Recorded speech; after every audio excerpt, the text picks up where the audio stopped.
So I started my career at Marvel Comics 30 years ago. I was there for 6 years. I started in the publishing division, drawing, writing, illustrating, editing comics. I moved into the marketing division. Thereafter, designed toys, games, and promotional materials. Went from there to DC Comics, Archie Comics, and I started working at Nickelodeon on the first Rugrats movie. I was supposed to be there for 2 weeks. I ended up being there 12 years. Because it was just amazing. What an amazing time to be at Nickelodeon. It was just before the creation of SpongeBob and Jimmy Neutron and Fairly Odd Parents and all that. And I was able to kind of bring the knowledge I gained at, with Marvel, DC, and Archie, and bring it into Nickelodeon and help develop their consumer products division, and employ things that they're still kind of using today.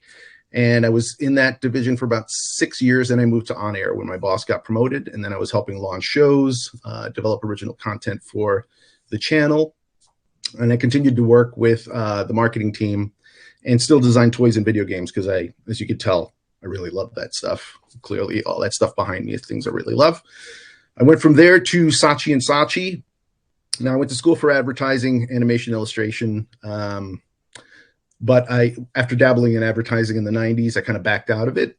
The only reason I went to Saatchi & Saatchi is because they had the General Mills brands, Count Chocula, Frankenberry, the Trix Rabbit, and I really loved all their mascot characters, and I wanted to help bring them into more of an entertainment IP as opposed to just marketing IP. And I had a great time turning their characters into animated shorts, helping them build their style guides to kind of help license their materials, and basically turn them into more of an entertainment brand.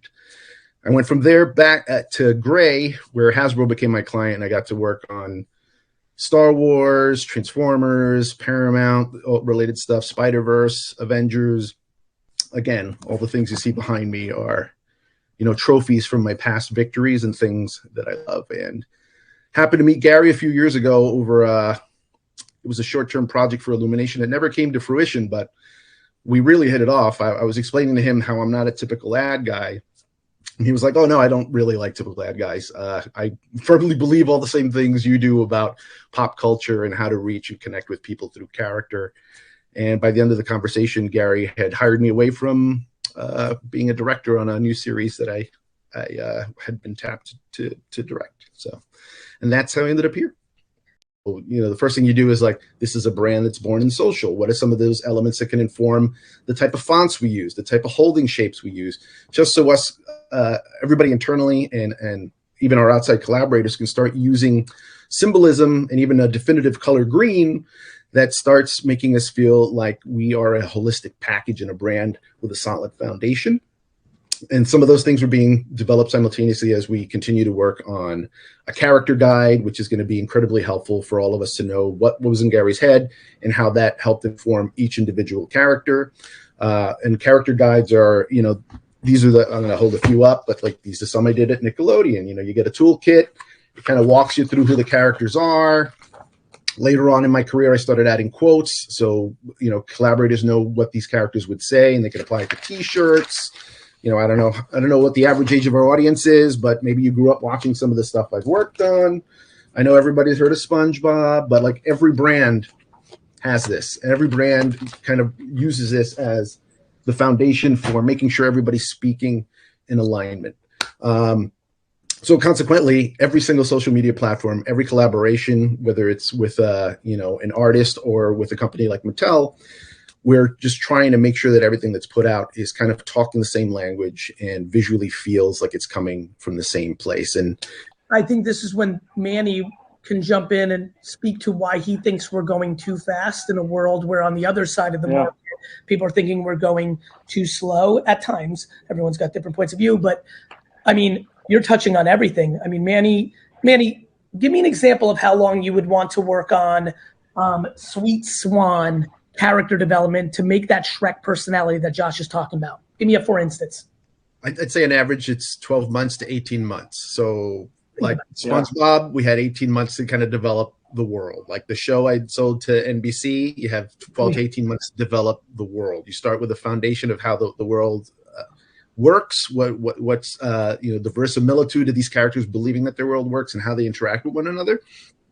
And we're building that as we go, and we're actually bringing everybody along for the ride. But there's still an incredible amount of thoughtfulness that even exceeds what I think normal casting for a character is. Like when we were looking for a voice for SpongeBob, there were certain criteria that it needed to meet, like the sound of innocence, et cetera, et cetera, et cetera. But we have an additional layer here that we're trying to have the character's voice not only have just a unique quality, but it should be informed by what that character represents. So have like ambassadors across the globe. Will there be people representing it? Like, what is the goal there? Yeah, I think this will make sense to you. Right now, we're doing this is like a foundational year, right?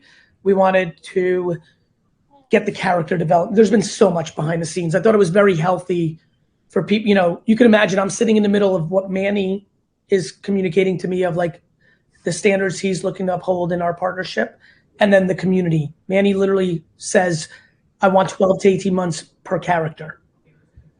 There's 275 the community, like, think about that. So this year was about speeding up the ability because I can't do that because we've got to build out a bigger team, more infrastructure, but we've been working on that. Then there's the tech, as you can see, we're still working on some of the kinks on this, Burn Island, some other things of that nature. But once we have the character development, as you can imagine, the ambassador stuff and the strategies start to become very real. I showed my hand a little bit here when I talked about certain characters developing in certain markets and all over the world. Tokyo, as you can imagine, a very big part of my strategy, how people collect and character development in that region. So this goes pretty deep. Like just for instance, we may meet with like a consumer product company in Germany, like a candy bar that's only in the German market, that we may do a biz dev deal with a character like we did with the Mary Ruth organic vitamins. Why am I not seeing this? There we go.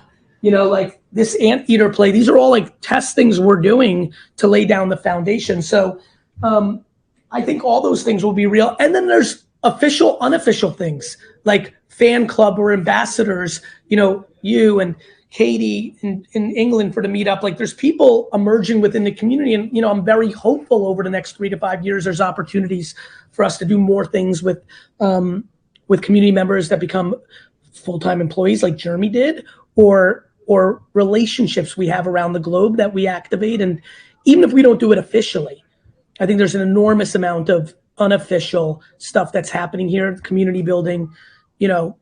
Today, for example, is a good preview to a big strategy of mine with Meet.VeeFriends. Like there's a lot that could be done here. Look at how well this is going. I could be more accessible. There can be events that have individuals that don't even have me involved, token gated promotion for months in advance to create demand for people that may want to move their V2 or access token, things like that. So I'm very excited. We're working here.